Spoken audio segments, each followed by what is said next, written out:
Some say that the Polo was the Golf India could afford. But as of May 2025, all that changes forever.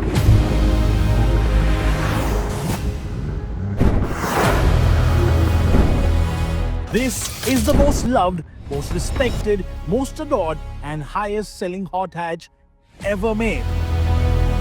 And now, finally, after waiting for nearly 2 decades and begging for it, it's finally here.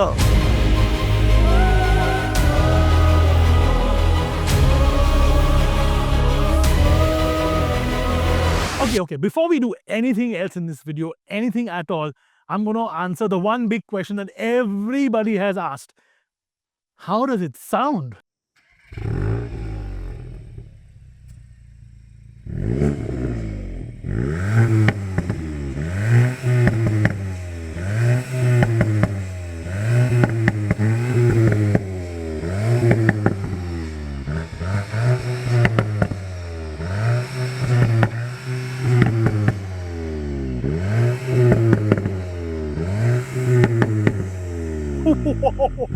Pops and crackles straight from the factory. Ooh, this is gonna be fun. And yes, it does have launch control.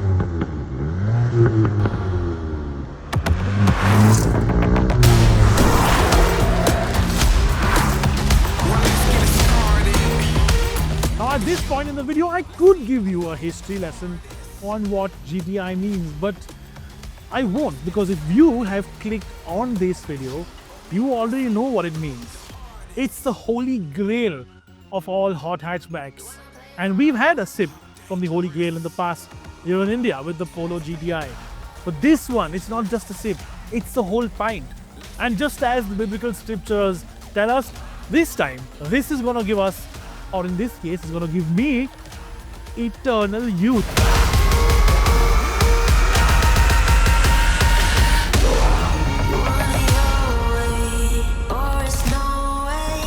It is sharp, it is quick, it is playful, and it has stayed true to its roots. Turbo, petrol, front-wheel drive, no hybrid, no electric, no all-wheel drive.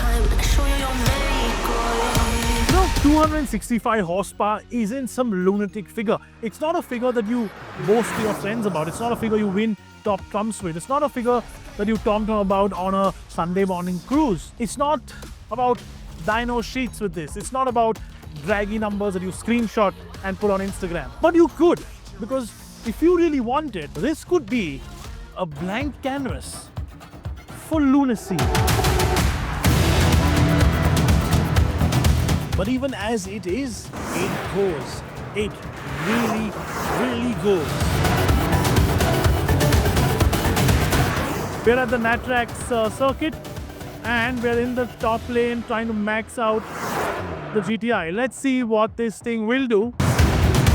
267. We dropped down. I've done this many times, even quicker, in cars that are even more exotic, but it never gets old. Okay, back to the video. 0 to 100 is under 6 seconds, and at one point, that was supercar fast. Today, it is a 5-seater hatchback that gives that performance. And all that speed is accompanied by feel, by fizz, by buzz.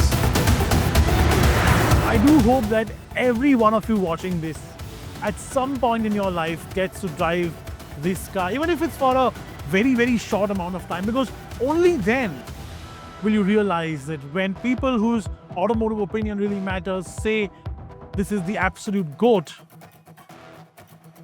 they are absolutely bang spot on. To enjoy superior performance from cars like the Golf GTI, Castrol Edge Eurocar engine oil claims 40% improved performance. This advanced fully synthetic oil is BS6 ready and enables more power and better acceleration on demand. And that buzz and fizz continues not just in a straight line but in corners too. It is hunkered down. It runs on 18-inch wheels with tires that aren't too wide and aren't too narrow. They are just right. It has a chassis that can handle so much more than what it currently has. Some might say that the lack of all-wheel drive or a hybrid powertrain or some sort of electrical assist might actually hurt the GTI's prospects. It doesn't. The GTI was never about what it isn't. The GTI was always about what it was. Enough.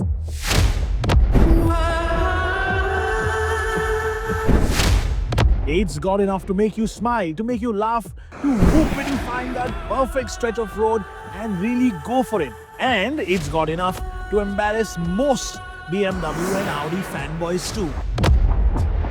All of that is fine, but this is 2025, which means there will be somebody complaining about the lack of features, which is why Volkswagen have pre-spec'd the car to a very high level. So you do get ADAS, you do get a massive infotainment screen just like the Tiguan, it's the same one. You do get a digital instrument cluster and you get a big enough sunroof. But now I'm going to be the one who does the complaining, because just like the Tiguan, you don't get cool seats, you don't get electronically adjustable seats, and you get too few buttons, which is a problem. But my biggest problem, my singular biggest issue with this, the new GTI, a hot hatch, is the fact that it does not have a conventional handbrake. How else does a man of a certain age expect to peacock? It gets an illuminated front badge, which in my opinion is a little bit ostentatious for a Volkswagen hot hatch. But that's where my complaints about the exterior end, because look at it, it's perfect. Well, I'd get rid of the two door badges because in my opinion, those are too many.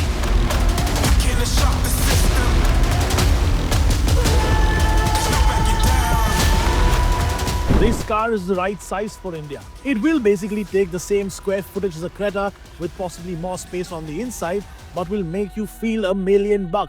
And just like under the bonnet where the EA888 engine is a blank canvas, so it will be here on the exterior too. There are hundreds if not thousands of tuning options: lips, side carbon bits, carbon bonnets, spoilers, and of course, since this is a 5x112 bolt pattern, 1 million wheel options to choose from.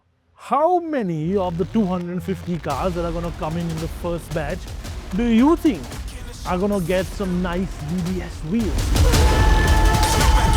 While at the time of this video going live, we don't really know what the GTI will be priced at, but we think it will be expensive, and thus the automatic comparison between things like this versus a used M340i, which is currently the darling of the enthusiast car scene, will be made. And frankly, a used M340i is more car than the GTI will ever be in a straight-up brawl.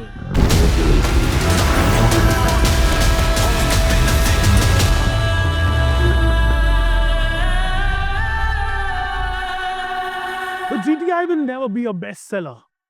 And maybe Volkswagen will struggle to sell the 250 cars it's bringing to India. But this isn't about that. The GTI, its culture, and the gates are finally open.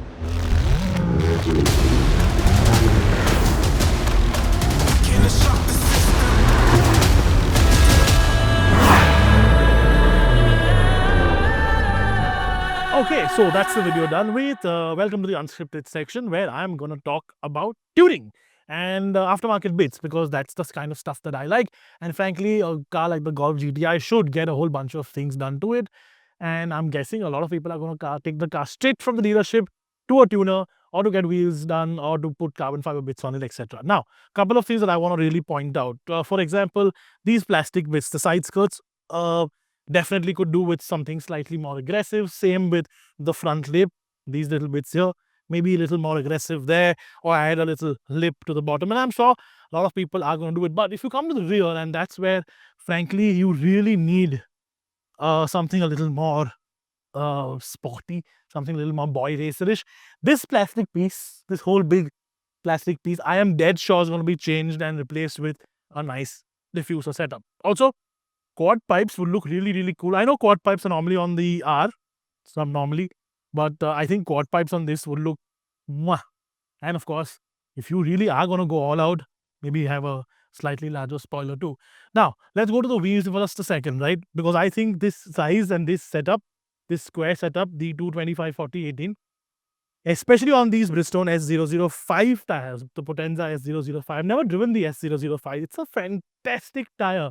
And this setup, I think, is great.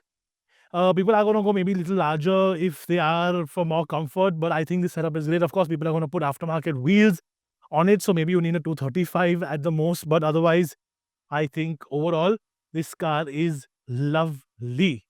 But as I mentioned, do aftermarket bits to it because it will look cool and it'll sort of give that car a personalized feel, which is what a hot hatchback should be. Also, I really wish they had better colors, maybe like a green, which I know that they offer abroad, or maybe a blue or something like that. But you do only get black, the steel grey, narrow grey, or whatever VW calls this. We'll maybe put a little text on it.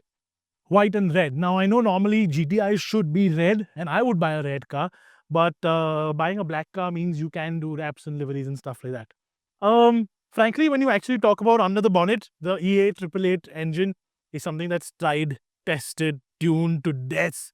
And we know that with a bigger turbo, with sort of forged internals and stuff, you can go 400 plus horsepower easily as a daily driver. That said, that will affect the balance of this car. I think as it is now, it is absolutely fantastic, but I want more power as well. If I was to buy this car, I'd map it straight away. What I would also do is put maybe a downpipe and not do the exhaust, because the exhaust as is actually sounds really, really nice. And I know that some of the exhaust is streaming in through the speakers, which some people might like, might not like. But frankly, even how VW has done it right now with the exhaust putting in through the speakers a little bit is actually really great. And it does crackle and pop on the overrun in any case. So that's a good thing. Right. Thank you so much for watching. See you guys in the comment section. Tell me what you think of the car. I know the price by now might be out and it's absolutely bonkers. But that's the disadvantage of staying in a country where taxes are high. Can't really help much. See you guys. I really want to buy one, honestly.